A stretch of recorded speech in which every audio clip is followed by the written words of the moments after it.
falar com vocês sobre os fundamentos do uso do material Montessori e especificamente desse material impresso que o Vila disponibiliza para vocês. Então, vamos começar falando do mais básico possível. Primeiro, em Montessori, a gente trabalha com o material sobre a mesa ou sobre um tapete. No caso, os cartões, normalmente a gente usa num tapete. E por que a gente usa um tapetinho? Porque nós queremos delimitar o espaço de trabalho da criança. Então, a ideia é ter um local delimitado onde ela vai colocar o material e onde ela poderá manipular tudo aquilo.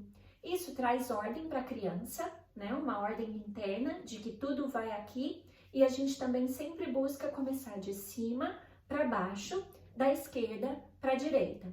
Por que a gente sempre coloca nessa ordem? Porque é a ordem que a criança vai ler e escrever no futuro. E a gente está querendo, através disso, fazer uma preparação indireta para a escrita e para a leitura. Já colocar na criança essa ideia inconsciente de que as coisas são organizadas daqui para cá, de cima para baixo. Além disso, quando a gente tem irmãozinhos ou outras crianças na sala, ter um tapete também mostra onde que a criança pode caminhar.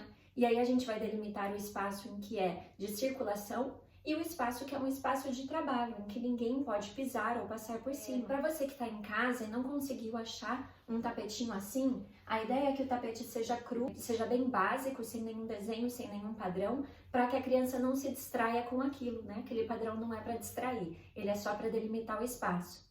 Uma ideia para você que está em casa e quer poder fazer isso, implementar isso com os seus filhos, é poder usar uma toalha de rosto. De repente você comprar toalhas de rosto mais grossinhas, específicas para esse propósito. E aí você enrola ele e pode colocar em algum lugar específico. Pode ser uma cestinha, um cantinho da casa, em algum lugar em que ele vai ficar organizadinho, né? Aqui nós temos 3 tapetinhos dentro desse banco. Que aí a gente já linka para o próximo tópico, que é a disposição desse material. É importante que esse material seja disposto de maneira atraente para a criança e na altura da criança. Você pode usar um banco, como no caso aqui, ou você pode adquirir aquelas prateleirinhas pequenininhas, ou pode afixar na parede, até mesmo um rack de TV pode ser adaptado. O importante é que a gente tenha em foco que seja um lugar bonito, limpo e agradável para a criança. Quanto mais natural for, melhor é. Então, a gente sempre busca trazer elementos naturais da natureza, madeira, né? É bem legal, ou cestos de vime, coisas que trazem a criança para aquela sensação com o natural, aquele contato com a natureza, né? Evitar o máximo possível o plástico e buscar colocar tudo de uma forma organizada e sempre no mesmo lugar. Né? É importante que tudo tenha o seu lugar para a criança ter aquele senso de ordem e para que ela possa aprender a retornar ao mesmo lugar. E aí tudo volta ao seu lugar. Aqui eu dispus alguns dos cartões e dei algumas ideias para vocês também. Então você pode usar as cestas de vime para dispor materiais, aqui no caso são as miniaturas, né, dos animais. Como você pode usar caixinhas de madeira, essa daqui é de madeira, pode usar também até tupperware, esse daqui é de vidro, uma caixinha de vidro, ou de repente, se você quiser, pode adquirir esses pacotinhos na papelaria, em que você pode guardar e organizar os cartões. O ideal é que eles sejam transparentes, para que a criança possa ver através dele, porque quando a criança vê, ela tem desejo de fazer. Se as coisas ficam tudo guardadas em algum lugar em que ela não consegue ter acesso, fica mais difícil que ela tenha interesse em fazer aquele material. Então vamos lá, agora falar sobre como usar cada um desses materiais com a criança. Ao apresentar o material, a gente tem que lembrar que a gente vai sempre colocar a criança do seu lado não dominante. Então vamos dizer assim, eu sou destra. Eu quero que a criança sente do meu lado não dominante, ou seja, do meu lado esquerdo. Por que a criança sempre vai ficar do meu lado esquerdo? Porque como eu sou destra, eu uso muito essa mão para manipular. E eu não quero que a minha mão fique na frente da criança, na frente da visão dela. Eu preciso que essa criança tenha a visão mais clara possível do que eu estou fazendo e do que eu estou manipulando. Então, toda vez que você for introduzir um material para a criança, lembre-se de colocá-la no seu lado não dominante e de sentar na frente do tapete. Toda atividade começa com um convite e começa com pedindo para a criança trazer o tapete e colocar em algum lugar, em algum espaço no chão. E aí você vai até a prateleira e vai escolher o material que você quer introduzir para a criança. Você vai nomear o material, dizendo qual é aquele nome, é a Carta de Nomenclatura dos Animais Brasileiros, por exemplo. E você vai trazer para o tapete. E aí, então, você vai começar a introduzir o material em si. Alguns pontos importantes para você saber antes de introduzir o material. Em Montessori, a gente ou fala ou se mexe, né? No início, leva um treino mesmo para a gente aprender a tirar o máximo possível da nossa fala, a só usar uma fala elementar, uma fala que é chave para que a criança possa absorver e entender aquele conteúdo, sem muito blá blá blá. Então, por exemplo, se eu for apresentar para a criança as cores, eu não vou dizer: olha, esse é o azul, que nem o azul do céu, o azul é muito lindo, a minha cor favorita. Não, eu vou simplesmente apontar para a cor azul, que é um cartão com a cor, simplesmente, né, azul, e eu vou dizer para a criança: azul, azul, azul. Pronto, eu não preciso dizer mais nada. Este é o conceito que eu quero introduzir e eu vou focar naquele conceito, naquele momento.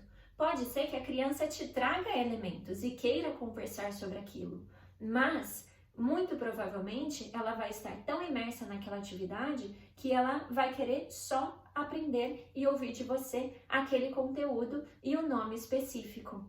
Porque a criança, ela está absorvendo o mundo inteiro. Ela não consegue muito separar as coisas. A mente dela é como se fosse uma esponja que absorve tudo que está ao torno dela. Ela vai ouvir aquele som que está lá fora, ela vai prestar atenção na formiguinha que está passando. É como se a criança não tivesse um filtro. Tudo entra de maneira igual pela cabecinha dela. E ela tem uma capacidade tão grande de aprendizado que aquilo tudo entra e ela absorve e aprende tudo como se ela fosse uma esponja, né? Por isso que Maria Montessori falava que a criança tem uma mente absorvente.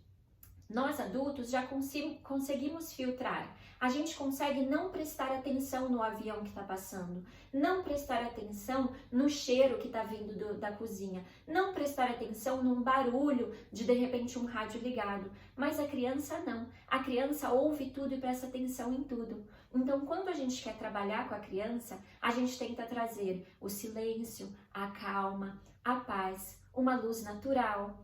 A gente tenta livrar um pouco dessa barulheira diária e desse monte de estímulos. Por isso que uma sala Montessori, uma sala ideal, ela é minimalista. Ela não tem muitas cores, muitos desenhos, muitas informações, muitas coisas penduradas, porque a criança está absorvendo tudo ao mesmo tempo. E partindo deste princípio, quando a gente quer introduzir um conceito para a criança, eu quero que ela foque naquilo, naquele material. E se eu começo a falar com ela, ela naturalmente vai olhar para minha boca e vai querer ouvir e entender a mensagem que eu estou falando e ela não vai prestar atenção nas qualidades daquele material. Então, a gente vai fazer essa rotação. Ou eu quero que ela preste atenção no que eu falo, ou eu quero que ela preste atenção no que eu mostro. E quando eu estiver fazendo um, eu não faço outro. Entendido? Agora nós vamos falar de uma atividade que a gente faz com a criança, uma brincadeira que a gente faz com a criança quando a gente introduz a maioria desses materiais, tanto os materiais concretos quanto os materiais de cartões para a criança. Ela é chamada a lição de 3 tempos. Para você que está familiarizado com Montessori, já deve ter ouvido falar nisso. Ela é uma lição que a gente usa muito com as crianças, tanto na sala Montessori, quanto em casa, para quem faz homeschooling ou para quem está trabalhando com o seu bebê ou com a sua criança de acordo com o Montessori. Então, vamos entender como funciona essa lição de 3 tempos? A lição de 3 tempos é assim. Basicamente, O primeiro tempo é você nomear alguma coisa. Pode ser um objeto, pode ser um cartão, algum desenho naquele cartão, alguma foto naquele cartão, enfim, é você dar nome às coisas. Então, por exemplo, eu vou pegar aqui 3 figuras. Eu peguei o lobo guará e eu vou nomear e mostrar para a criança. Lobo guará. Lobo guará. Esse é um lobo guará. E eu vou colocar no tapete. E eu vou fazer a mesma coisa com outros 2 objetos. Lembre-se que a gente não pode fazer com muitos cartões ao mesmo tempo. O ideal é que a gente introduza 3 novos objetos por vez. No máximo 5, dependendo da prática da criança, da idade da criança. Então, eu tenho arara azul, e eu vou repetir novamente 3 vezes o mesmo nome, e sucuri. Então, eu fiz aqui o meu primeiro tempo da lição de 3 tempos, que consiste em dar nomes às coisas. E aí, eu termino essa lição, dessa primeira lição, primeiro tempo, revendo todos os nomes. Lobo-guará, arara azul, sucuri. Agora eu vou partir para a lição número 2, que é você pedir para a criança te mostrar, para você identificar se ela absorveu aquele conteúdo, se ela entendeu do que você está falando. Então eu vou dizer para a criança, me mostre o lobo-guará. E a criança vai apontar. Ou você pode dizer, me dê a arara azul. E a criança vai ter que te dar. Onde está a sucuri? Aí a gente pode continuar essa brincadeira por quanto tempo a criança se interessar. Uma coisa que eu gosto de fazer é brincar com a criança dizendo, fecha os olhos. Aí a criança vai fechar os olhos. E aí eu mexo os cartões. Eu troco eles de lugar. E aí eu vou falar, abre os olhos. Onde está a arara azul? E o sucuri? E o lobo-guará? E a gente vai brincando e vai conversando com a criança e pedindo para a criança te mostrar quantas vezes ela tiver interesse. Pra gente, parece até uma coisa meio boba, mas a criança se diverte muito brincando dessa brincadeira com o adulto. Principalmente quando a gente tem um tom assim, mais engraçadinho, né? Falando, fecha os olhos. Onde está? Me dê, coloque na prateleira, leve para tal lugar. E a criança gosta desse movimento, ela gosta dessa atividade. E aí, vamos falar então do terceiro período. Mas existem 2 coisas importantes que você precisa saber sobre o terceiro período. A primeira é que a gente nunca vai fazer a lição número 3 com crianças menores de 3 anos ou com crianças que ainda estão aprendendo a falar. Então, se a sua criança é pequenininha ou se você dá aula numa sala de crianças de 0 a 3 anos, você vai fazer a lição número 1 e a lição número 2, mas você não vai fazer a número 3. Pode ser que a criança espontaneamente te diga o nome, mas a gente não vai fazer formalmente aqui, como eu estou fazendo no tapete. O outro ponto importante que você precisa saber é que esta lição a gente também nunca faz no primeiro dia que a gente introduz o vocabulário para a criança. Então, por exemplo, hoje é o primeiro dia que eu estou dizendo para a criança o que é uma arara, o que é uma sucuri e o que é um lobo-guará. Isto quer dizer que eu vou brincar com a lição número 1 e a número 2. E depois a gente vai guardar quando ela já estiver cansada da brincadeira. Num outro dia, em outro momento, quando a gente for repetir esse material, aí sim, nós vamos trazer para o tapete todo o material, refazer a lição número 1, refazer a número 2 e então eu posso me atentar a fazer a lição número 3. E a lição número 3 é basicamente você perguntar para a criança o que é aquilo. Então eu vou apontar para o cartão e dizer, o que é isso? E a criança vai ter que me dizer, é uma arara azul. O que é isso? É uma sucuri. O que é isso? É um lobo-guará. Então preste atenção, Qual é a diferença do período 2 para o período 3?